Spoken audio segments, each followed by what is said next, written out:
Friends, എല്ലാവർക്കും പുതിയൊരു വീഡിയോയിലേക്ക് സ്വാഗതം. ഇന്നത്തെ വീഡിയോയിൽ നമ്മൾ നോക്കാനായിട്ട് പോകുന്നത് English and Hindi study tips ആണ്. അതായത് ഇംഗ്ലീഷിലും ഹിന്ദിയിലും നല്ല മാർക്ക് സ്കോർ ചെയ്യാൻ നിങ്ങളെ സഹായിക്കുന്ന കുറച്ച് കാര്യങ്ങളാണ് ഇന്നത്തെ വീഡിയോയിൽ നമ്മൾ നോക്കാനായിട്ട് പോകുന്നത്. അപ്പൊ നമുക്കിനി ഒട്ടും സമയം കളയാതെ നേരെ വീഡിയോയിലോട്ട് കടക്കാം. ആദ്യം നമ്മൾ നോക്കാനായിട്ട് പോകുന്നത് ഇംഗ്ലീഷ് സ്റ്റഡി ടിപ്സ് ആണ്. ടിപ്പ് നമ്പർ 1, ടെക്സ്റ്റ് ബുക്ക് നന്നായിട്ട് വായിക്കുക. ചിലർക്ക് മടിയൊക്കെ ഉണ്ടാവും, ബട്ട് മടിയൊക്കെ മാറ്റി വെച്ച് വായിക്കാനായിട്ട് തുടങ്ങുക. എല്ലാ ചാപ്റ്റേഴ്സും വായിക്കണം. വായിക്കുമ്പോൾ ഉറക്കെ വായിക്കാനും കൂടെ ശ്രദ്ധിക്കുക. ഓരോ തവണ നിങ്ങൾ വായിക്കുമ്പോഴും അതിലെന്താണോ പറയുന്നത് അത് മനസ്സിലാക്കുക. ആൻഡ് അതിനൊപ്പം തന്നെ ഓൺ വേർഡ്സിൽ ആ ഒരു ചാപ്റ്ററിന്റെ സമ്മറി കൂടി നിങ്ങൾക്ക് പ്രിപ്പയർ ചെയ്യാം. ആൻഡ് ഇങ്ങനെ വായിക്കുന്നത് കൊണ്ട് ഒരുപാട് ബെനിഫിറ്റ്സ് ഉണ്ട്. ഇപ്പൊ നിങ്ങൾ ഒരു സ്റ്റോറിയാണ് വായിക്കുന്നതെങ്കിൽ അത് എന്തിനെ പറ്റിയാണെന്ന് അറിയാൻ പറ്റും, അതിലെ ക്യാരക്ടേഴ്സ് ആരൊക്കെയാണെന്ന് അറിയാൻ പറ്റും, ആൻഡ് അവരെ കുറിച്ച് അറിയാൻ പറ്റും. അതുകൊണ്ട് നിങ്ങൾ എത്ര തവണ ഒരു പെർട്ടിക്കുലർ ചാപ്റ്റർ വായിക്കുന്നുവോ അതിനനുസരിച്ച് നിങ്ങൾക്ക് ആ ഒരു ചാപ്റ്ററിൽ കൂടുതൽ അറിവുണ്ടാകും. മാത്രമല്ല നിങ്ങളുടെ വൊക്കാബ് ഇംപ്രൂവ് ചെയ്യാനും നിങ്ങളുടെ റൈറ്റിംഗ് സ്കിൽസ് ഇംപ്രൂവ് ചെയ്യാനും നിങ്ങൾക്ക് സാധിക്കും. ടിപ്പ് നമ്പർ 2, എക്സാമിന് കോമൺ ആയി ചോദിക്കുന്ന കുറച്ച് ക്വസ്റ്റ്യൻസ് ഉണ്ടാവും. Like diary, letter, notice, email, appreciation, character sketch, അങ്ങനെ. സോ നിങ്ങൾ ചെയ്യേണ്ടത് ഓരോന്നും എങ്ങനെ എഴുതണം, അല്ലെങ്കിൽ അതിന്റെയൊക്കെയും ഫോർമാറ്റ് എന്താണ് എന്നത് നന്നായിട്ട് മനസ്സിലാക്കി വെക്കുക എന്നതാണ്. ദെൻ ഓരോന്നായി എഴുതി പ്രാക്ടീസ് ചെയ്യുക. ഇങ്ങനെയുള്ള ഡയറി, ലെറ്റർ, ഇമെയിൽ തുടങ്ങിയവ എങ്ങനെ എഴുതണം എന്നതിന്റെ ഒരു വീഡിയോ നമ്മുടെ ചാനലിൽ അപ്ലോഡ് ചെയ്തിട്ടുണ്ട്. ലിങ്ക് ഞാൻ ഡിസ്ക്രിപ്ഷനിൽ കൊടുക്കാം. നിങ്ങൾ കണ്ടു നോക്കുക, നിങ്ങൾക്ക് തീർച്ചയായും ഹെൽപ്ഫുൾ ആവും.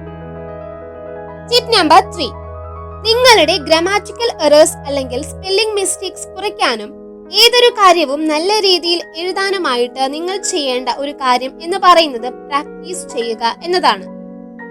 അതായത് ഓരോ ആൻസറും നിങ്ങൾ നന്നായി തന്നെ പ്രാക്ടീസ് ചെയ്യുക, എഴുതി പ്രാക്ടീസ് ചെയ്യുക. സോ എക്സാമിന് എഴുതുന്ന സമയത്ത് നിങ്ങൾക്ക് നല്ല രീതിയിൽ തന്നെ എക്സാം എഴുതാൻ കഴിയും. ടിപ്പ് നമ്പർ 4, പോയംസ് നന്നായിട്ട് വായിക്കുക ആൻഡ് അതിന്റെ എൻഡിൽ തന്നിരിക്കുന്ന ക്വസ്റ്റ്യൻസ് ആൻസർ ചെയ്യാൻ പറ്റുന്നുണ്ടോ എന്നുകൂടെ ചെക്ക് ചെയ്യുക. ഓരോ ചാപ്റ്ററിന്റെയും അല്ലെങ്കിൽ പോയത്തിന്റെയും ഓതറിന്റെ നെയിം കൂടെ ഓർത്തു വെക്കുന്നത് നന്നായിരിക്കും. Tip number 5, solve previous year question papers.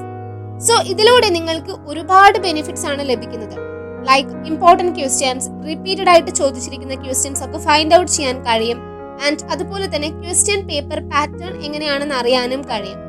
അതേപോലെ തന്നെ നിങ്ങൾ ഇങ്ങനെ പ്രീവിയസ് ഇയർ ക്വസ്റ്റ്യൻ പേപ്പർ ഉപയോഗിച്ച് സെൽഫ് ടെസ്റ്റ് നടത്തുവാണെങ്കിൽ നിങ്ങളുടെ വീക്ക് ഏരിയാസ് കണ്ടുപിടിക്കാൻ കഴിയും.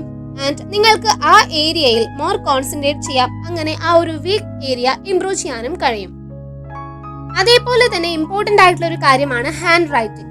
നിങ്ങൾ എക്സാംസ് ഒക്കെ എഴുതുന്ന സമയത്ത് നല്ല രീതിയിൽ എഴുതാൻ കൂടെ ശ്രദ്ധിക്കുക. നീറ്റ് ആയിട്ട് നല്ല ഹാൻഡ് റൈറ്റിംഗ് ഉപയോഗിച്ച് എഴുതുക. സോ ഇത്രയും കാര്യങ്ങളാണ് ഇംഗ്ലീഷ് സ്റ്റഡി ടിപ്സിൽ പറയാനായിട്ടുള്ളത്. അടുത്തതായിട്ട് നമ്മൾ നോക്കാനായിട്ട് പോകുന്നത് ഹിന്ദി സ്റ്റഡി ടിപ്സ് ആണ്. ഇതിനെപ്പറ്റി നമ്മൾ മുന്നേ ഒരു വീഡിയോ ചെയ്തിട്ടുണ്ടായിരുന്നു. അതിനു താഴെ വന്ന കമന്റ്സിൽ ചിലതെന്ന് പറയുന്നത് എനിക്ക് ഹിന്ദി ഒന്നും അറിയില്ല, ഹിന്ദി എനിക്ക് ടഫായ സബ്ജക്റ്റ് ആണ് എന്നൊക്കെയാണ്. സോ ആദ്യം തന്നെ ഒരു കാര്യം പറയാനായിട്ടുള്ളത്, നിങ്ങളൊന്ന് ട്രൈ ചെയ്താൽ നിങ്ങൾക്ക് ഹിന്ദിയിൽ നല്ല മാർക്ക് സ്കോർ ചെയ്യാൻ എളുപ്പം സാധിക്കും. അത് ഷുവർ ആയിട്ടുള്ള കാര്യമാണ്. അതുകൊണ്ട് തന്നെ നിങ്ങൾ ഹിന്ദി എന്ന സബ്ജക്ട് എനിക്ക് ടഫാണ് എന്ന ആ ഒരു മൈൻഡ് സെറ്റ് മാറ്റുക. ദെൻ ഇൻട്രസ്റ്റോട് കൂടെ അത് പഠിക്കാനായിട്ട് തുടങ്ങുക. നിങ്ങൾക്ക് ഹിന്ദിയിൽ ഒരു ബേസ് ഉണ്ടെങ്കിൽ തന്നെ നിങ്ങൾക്ക് നന്നായിട്ട് സ്കോർ ചെയ്യാൻ പറ്റും. ആൻഡ് ഇനി പറയുന്ന ടിപ്സ് കൂടെ ഫോളോ ചെയ്ത് ഹിന്ദി പഠിക്കാനായിട്ട് ശ്രദ്ധിക്കുക.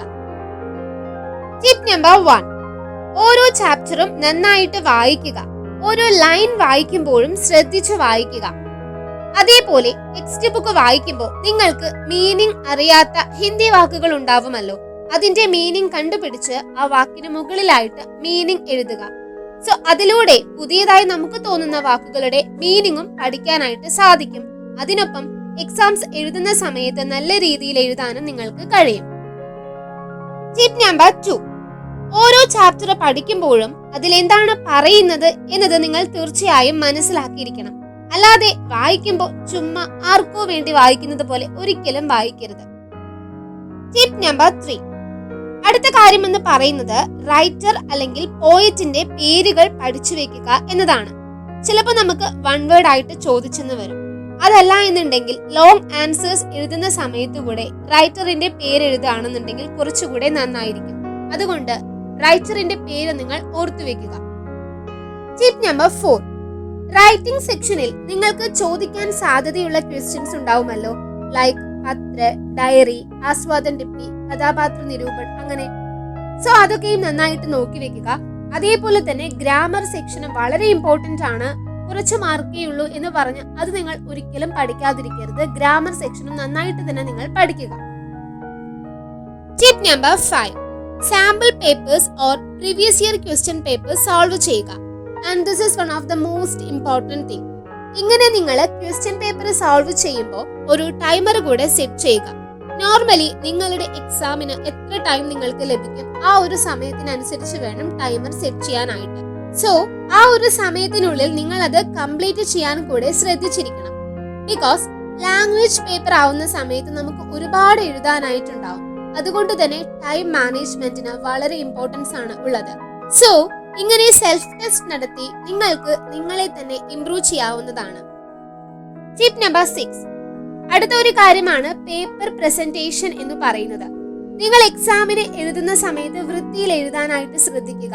ഹാൻഡ് റൈറ്റിങ്ങിന് ഇമ്പോർട്ടൻസ് ഉണ്ട്. സോ നമ്മൾ നല്ല രീതിയിൽ വൃത്തിയിൽ എഴുതുകയാണ് എന്നുണ്ടെങ്കിൽ നമുക്ക് എക്സാമിനറെ തന്നെ ഇംപ്രസ് ചെയ്യാനായിട്ട് സാധിക്കും. അതുകൊണ്ട് നീറ്റ് ആയിട്ട് എഴുതാൻ ശ്രദ്ധിക്കുക. ഇനിയിപ്പോ നിങ്ങളുടെ ഹാൻഡ് റൈറ്റിംഗ് നീറ്റ് അല്ല എന്ന് നിങ്ങൾക്ക് തോന്നുന്നുവെങ്കിൽ നിങ്ങൾ എഴുതി പ്രാക്ടീസ് ചെയ്യുക. അതിലൂടെ നിങ്ങളുടെ ഹാൻഡ് റൈറ്റിംഗ് ഇംപ്രൂവ് ചെയ്യാനായിട്ട് സാധിക്കും. അപ്പോ ഇത്രയും കാര്യങ്ങളാണ് ഇന്നത്തെ വീഡിയോയിൽ പറയാനായിട്ടുള്ളത്. നിങ്ങൾക്ക് ഈ ഒരു വീഡിയോ ഹെൽപ്ഫുൾ ആയെന്നുണ്ടെങ്കിൽ തീർച്ചയായും ലൈക്ക് ചെയ്യാനും കമന്റ് ചെയ്യാനും മറക്കരുത്. അതുമാത്രമല്ല നിങ്ങളുടെ ഒരു ഫ്രണ്ടിനും കൂടെ ഈ വീഡിയോ ഷെയർ ചെയ്ത് കൊടുക്കുക. നിങ്ങൾ ഇതുവരെയും ഈ ഒരു ചാനൽ സബ്സ്ക്രൈബ് ചെയ്തിട്ടില്ലെങ്കിൽ തീർച്ചയായും സബ്സ്ക്രൈബ് ചെയ്യുക. ആ ബെല്ലൈക്കൺ കൂടി മറക്കാതെ പ്രസ് ചെയ്ത് അതിലെ ഓൾ എന്നുള്ളത് എനേബിൾ ചെയ്യുക. എങ്കിൽ മാത്രമേ ഞാൻ അപ്ലോഡ് ചെയ്യുന്ന വീഡിയോസിന്റെ നോട്ടിഫിക്കേഷൻസ് നിങ്ങൾക്ക് ലഭിക്കുകയുള്ളൂ.